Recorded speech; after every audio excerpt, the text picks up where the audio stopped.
গরমকাল আর water colour এক আদায় কাঁচকলাই সম্পর্ক খুব ডিফিকাল্ট। তাই জন্য আজ দেখাচ্ছি আপনাদের গরমকালে এই অত্যাধিক গরমে কী ধরনের ওয়াটার কালার করলে আপনি হ্যান্ডেল করতে পারবেন। তাই আমি একটা ফ্ল্যাট ব্রাশ দিয়ে যতটা সম্ভব পাতাটা ভিজিয়ে নেব এবং বারবার ভেজাবো। সেসব দিন চলে গেছে, সেসব কনসেপ্ট ভুলে যান যে অল্প একটুখানি জল দিয়ে, কারণ যা গরম পড়েছে এপাশটা ভেজাতে গেলে ওপাশ শুকিয়ে যাচ্ছে, এপাশ শুকোলে ওপাশ ভেজাতে হচ্ছে, মানে এরকম একটা বিতিকিচ্ছিরি অবস্থা। কিন্তু আমরা যারা জল রং করি তারা খাই না খাই প্র্যাকটিসটা করতে হয়। তাই এখানে দেখুন আমি এতটা ভিজিয়ে নেওয়ার পর কালারটা দিলাম, সুন্দরভাবে কালারটা কিন্তু ব্লেন্ড হচ্ছে, স্প্রেড হচ্ছে। এখানে ক্লাউডের জন্য আমি কালার দিচ্ছি, সেটাও এখনও যেহেতু সারফেসটা ওয়েট রয়েছে সেই কারণে কিন্তু এটা ব্লেন্ড হতে পারছে। এটা যদি আপনি একবার জল দিয়ে ভেজান, অল্প একটু ভিজিয়ে নেন, 2 মিনিটও লাগবে না, মানে 1 মিনিটের মধ্যে শুকিয়ে যাবে, এত গরম। কিন্তু প্র্যাকটিস তো করতে হবে। তাই জন্য আমি বলবো আমার সাজেশন ওয়েট অ্যান্ড ওয়েট কাজ করুন, ভেজা ভেজা পেপারে প্র্যাকটিস করুন। জল রঙের আসল যে মজা সেটা তো ওয়েট অ্যান্ড ওয়েটেই হয়। ওয়েট অ্যান্ড ওয়েট জল রং না করাও যা, অ্যাক্রিলিক করাও তাই। জল রংটা জল রঙের মতন করে করুন। এখানে আমি গ্রিন কালার দিচ্ছি। আমি মোটামুটি চেষ্টা করি এই সামার টাইমে যতটা স্ট্রোকের ওপর কাজ করা যায় উইদাউট ডিটেলিং। নর্মালি আমি স্ট্রোকেই কাজ করি, উইদাউট ডিটেলিংয়ে কাজ করি, কিন্তু ইমপ্রেশনটা ইম্পর্টেন্ট থাকে, সেটা যেন পারফেক্টলি আসে। যতটা সম্ভব ওয়েট অ্যান্ড ওয়েট সারফেসে কাজ করুন। তারপর যখন মনে হবে হ্যাঁ আমার এটা করা হয়ে গেল, তারপর ডিটেলিং করুন। কেউ আপনাকে আটকাবে না, গরমও আপনাকে আটকাবে না। কিন্তু প্রথমেই যদি আপনি অল্প একটু জল দিয়ে ভাবেন একটা বাড়ি বানাবো, একটা গাড়ি বানাবো, সেক্ষেত্রে কিন্তু আপনার সফল হবেন না, কারণ প্রচণ্ড গরম। আর সকলের বাড়িতে এসি নেই, সকলের বাড়িতে কুলার নেই, আর আউটডোর গেলে তো নেই। তো এই গরমের মধ্যে কিন্তু প্র্যাকটিসটা তো করতে হবে, প্র্যাকটিসটা ছাড়া যাবে না। আমি যখন 2 মাস গরমের জন্য 2 মাস ওয়াটার কালার না করেন তাহলে হাত বসে যাবে। সেই কারণে মাঝে মাঝে জলের স্প্রে দিন, দিয়ে ছবি আঁকুন। আমি দেখুন এখানে যা কাজ করছি সব ওয়েট অ্যান্ড ওয়েট সারফেসে কাজ করছি, যাতে করে আমার ছবিটা পারফেক্টলি ব্লেন্ড হতে পারে, এলিমেন্টসগুলো যেন হঠাৎ করে থমকে না দাঁড়ায়। আমি যেখানটা ব্লার চাই, আকাশটা এখনও আমার একটুখানি ওয়েট রয়েছে।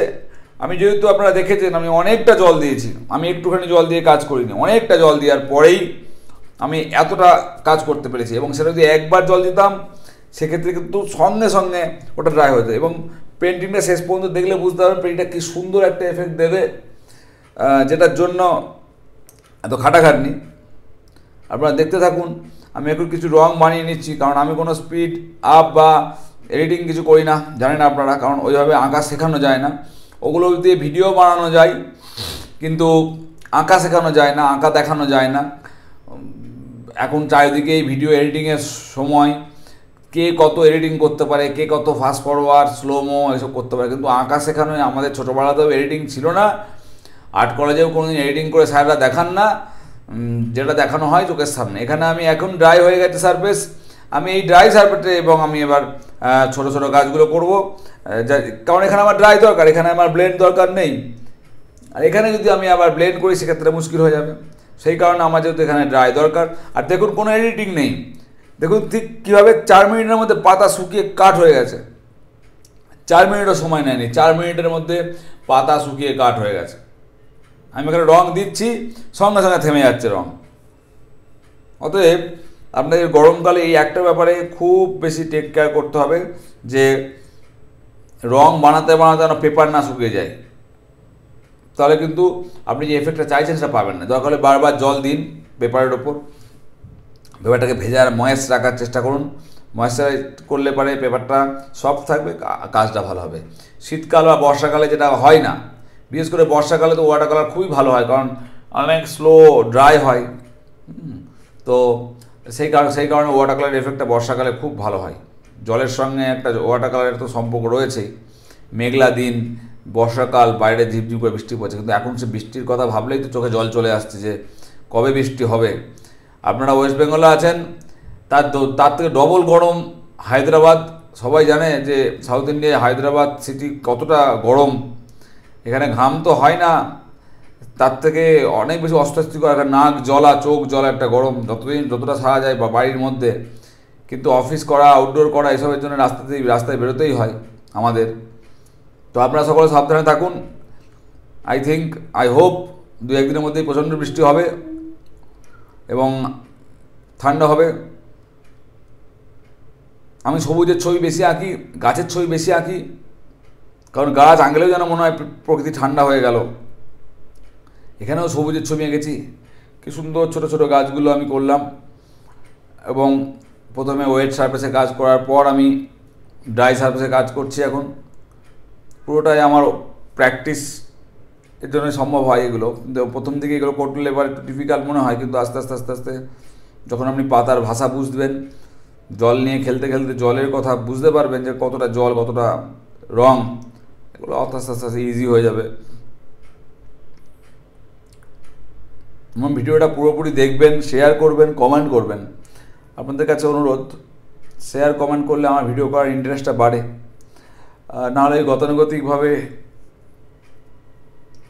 চলবে এরকম নয়, যেন আমি আপনাদের দেখাচ্ছি এবং তার জন্য বেশি কিছু নয়, জাস্ট একটুখানি শেয়ার করা, যাতে 5 জনের কাছে পৌঁছতে পারি আমি, তাতেই হবে। ছোট্ট এলিমেন্ট অ্যাড করছে একটা হিউম্যান, জাস্ট নাহলে পরে এটা খুব বেশি মনোটোনাস লাগে ব্যাপারটা। সামান্য ছোট্ট একটা এলিমেন্ট, এগুলো ইম্পর্টেন্ট, এগুলো একটা লাইফ নিয়ে আসে ছবির মধ্যে, পেন্টিংয়ের মধ্যে। গাছপালা, পাতা নাতা তো হলোই, তার সঙ্গে যদি ছোট্ট একটা দুটো অবজেক্ট, একটা লিভিং অবজেক্ট, একটা গরু, একটা কুকুর, একটা ছাগল, একটা মানুষ অ্যাড করা যায়, অনেক বেশি লাইফ ক্রিয়েট করে পেন্টিংয়ের মধ্যে। তাই জন্য আর কি, যদিও খুব ছোটো পেন্টিং, আমার হাতের থেকে একটু বড়, A4, কারণ এখন বড় পেন্টিং করছি না, কারণ এত গরম, বড় পেন্টিং করতে গেলে সে মানে তার জন্য মানে সম্ভব হচ্ছে না, একদিক কাজ করতে করতে একদিকে শুকিয়ে যাচ্ছে, কত জল দেওয়া যায়। ওই জন্য আর একটা মাস ছোটো কাজ হবে, তারপর বড় কাজ হবে। আপনারা সকলে কাইন্ডলি ভিডিওটা শেয়ার করবেন, সকলের সঙ্গে শেয়ার করবেন। আমার ভিডিও কেমন লাগছে জানাবেন, পাশে থাকবেন। থ্যাংক ইউ সো মাচ সবাইকে, বাই বাই।